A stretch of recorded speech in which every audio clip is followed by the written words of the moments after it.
देख रहे हैं इन डार्क राजकुमार के साथ। इन डार्क में आज की कहानी हमारे साथ शेयर की है निशांत शर्मा जी ने। तो सबसे पहले निशांत जी, आपको बहुत बहुत धन्यवाद अपनी कहानी हमारे साथ शेयर करने के लिए। दोस्तों, अगर आपके पास भी ऐसी कोई कहानियां हैं तो हमारे साथ जरूर शेयर करें। हमारे इंस्टाग्राम आईडी पर इंस्टाग्राम आईडी है पंडित धर्मवीर, जिसका लिंक नीचे डिस्क्रिप्शन बॉक्स में दिया गया है।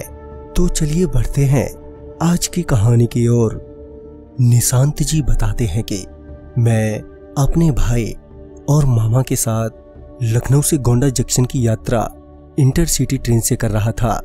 हम सभी लोग टिकट खरीदकर प्लेटफार्म पर ट्रेन का इंतजार कर रहे थे। ट्रेन अपने निर्धारित समय से 3 घंटे लेट चल रही थी। जब ट्रेन स्टेशन पर पहुंची तो हम लोग फटाफट ट्रेन में चढ़ गए। ट्रेन में भीड़ कम थी, जिस वजह से हम अपनी अपनी सीट पर आराम से बैठ गए। अब हमें ट्रेन में सफर करते हुए रात के 9 बज चुके थे और ट्रेन अपनी रफ्तार से चली जा रही थी। मगर घर से निकलते वक्त हमसे एक गलती हो गई। वो थी, हम खाने के लिए घर से कुछ भी नहीं लाए थे और हमें भूख भी काफी लग रही थी, जिस वजह से हम लोग स्टेशन आने का इंतजार करने लगे ताकि हम वहां से कुछ खरीद लें। तभी कुछ देर बाद हमारी ट्रेन कठोला स्टेशन पर जाकर रुकी। बाहर झांक कर देखा तो वो एक छोटा सा स्टेशन दिखाई पड़ रहा था, मगर वहां पर दूर दूर तक कोई भी दुकान नहीं दिख रही थी। तभी मैंने मामा से कहा, मामा, मुझे जोरों से भूख लग रही है, मैं बाहर जाकर देखता हूँ, शायद कोई दुकान मिल जाए। मैं तुरंत ही स्टेशन पर गया, मगर कोई भी दुकान नहीं दिखी। इक्का दुक्का लोग ही स्टेशन पर दिखाई दे रहे थे। लिहाजन मैं थोड़ा स्टेशन से आगे गया, जहां सिर्फ जंगल ही था।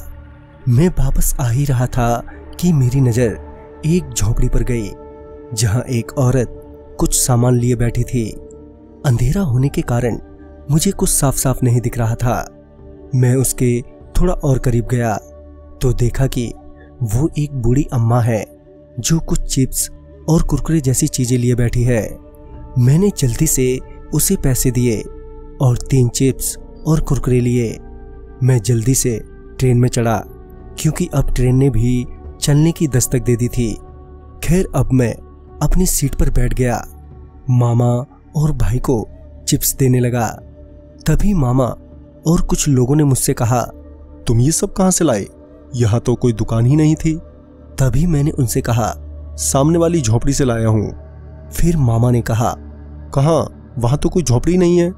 जब मैंने भी खिड़की से झांककर उस ओर देखा तो वाकई वहां पर कोई झोपड़ी नहीं थी। ये सब देखकर मैं काफी डर गया और घबराने लगा। तभी ट्रेन में बैठे एक व्यक्ति ने बताया कि कई साल पहले एक बुढ़िया की सांप के काटने की वजह से मौत हो गई थी। वो वहां पर अपनी दुकान चलाती थी, मगर मौत के बाद से उस बुढ़िया की आत्मा स्टेशन के बाहर भटका करती है और वो ऐसे ही कुछ पैसेंजर्स को अक्सर दिख जाती है। ये बात सुनते ही मैंने डर की वजह से वो चिप्स तुरंत ही फेंक दिया और चुपचाप सीट पर बैठ गया। मुझे बार बार उस बुढ़िया का ही ख्याल आ रहा था कि कहीं वो मुझे कुछ कर ना दे। तकरीबन रात के 3 बजे ट्रेन गोंडा स्टेशन पर पहुंची। हम सभी लोग सुबह होते ही घर पहुंच गए, जहां जाकर मैंने सारी बात घर वालों को बताई। तभी घर वालों ने मुझे मंदिर में प्रसाद चढ़ाने को कहा। दोस्तों, वो सफर मेरी लाइफ में सबसे डरावना सफर था। तो इस कहानी में बस इतना ही।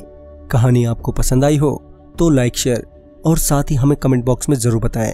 तो मैं आपका दोस्त राजकुमार जल्द ही मिलूंगा आप ही की भेजी हुई एक नई कहानी के साथ। तब तक के लिए बाय एंड टेक केयर।